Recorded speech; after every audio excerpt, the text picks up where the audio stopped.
इलेक्शनमध्ये एक कल्पेश सोनवणे आणि त्याच्यासमोर एक राहुल ठाकरे हे दोन्ही उमेदवार म्युन्सिपल इलेक्शन लढले होते.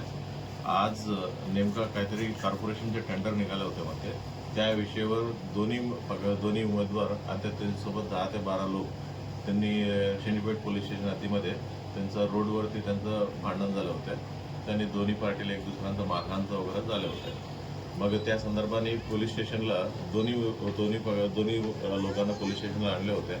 मग त्यांचं दोन्ही लोकांचं फिर्याद नोंदवणं चालू होतं. एका रूममध्ये दुसऱ्या रूममध्ये त्यांना बसून घेतलं. मग ही जेव्हा घटना जे रोडवरती मारामारी झालं होतं तेव्हा राहुल ठाकरे ह्या माणसं तिथं नव्हते. मग ते अचानकपणे पोलीस स्टेशनला आलं आणि जेव्हा ही फिर्याद नोंदवत असताना आणि माझ्या बहिणीला तुम्ही शिव्या दिला मी नसताना असं ते बोलत, म्हणजे त्यांचा जो फिर्याद नोंदवत होता कैलास सोनवणे, ते कल्पेश सोनवणेचे वडील आहे, त्यांना मारहाण केलं होतं. मग तिथं पोलीस स्टाफ होते त्या रूममध्ये आणि बाहेर पण होते.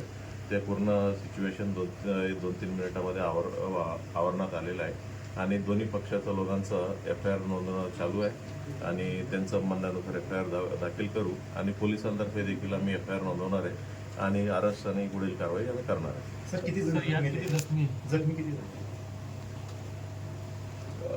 म्हणजे ही पूर्ण घटनामध्ये 3 लोक जखमी झाला असं माहिती पडतं. कोणाला ताब्यात वगैरे घेतला आता? कोणाला ताब्यात घेतला आता? सर्व आता पोलीस स्टेशनला बसून आहे. म्हणजे आम्ही एक्झॅक्टली म्हणजे त्यांचं फिर्याद काय आहे आणि किती लोकांचं इन्व्हॉल्वमेंट आहे हे तपास करून निश्चित करतो. आता घटना होऊन फक्त 1च तास झालेला आहे. म्हणजे पूर्ण निश्चित करायला मग थोडा वेळ लागतं. एकदा पूर्ण निश्चित झाल्यानंतर किती आरोपींना आम्ही अटक करते हे सर्व तुम्हाला अपडेट करतो. पोलीस घटना घडली सुरुवातीला दोघं गटांमध्ये तिथं काही तलवारी वगैरे निघाल्याचंही सांगण्यात आलंय. नेमकं काय करते ही इन्व्हेस्टिगेशन आत्ताच 1 तासच झालेलं आहे. पूर्ण इन्व्हेस्टिगेशन केल्यानंतर म्हणजे एक्झॅक्टली काय कोण काढलं होतं ही सर्व गोष्टी आम्हाला क्लिअर होईल आणि एकदा क्लिअर झालं की तुम्हाला अपडेट करू. सर कोणत्या पक्षाचे कोणत्या पक्षाचे सर? दोन वेगवेगळ्या पक्षाचे आहेत का? राजकीय 2 वेगवेगळे पक्ष असतात. कोणकोणत्या पक्ष आहेत? ही माहिती घेऊन सांगतो. निवडणुकीच्या वादाची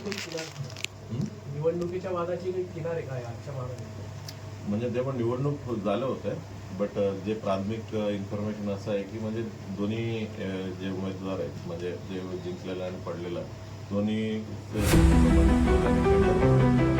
त्याच्यावर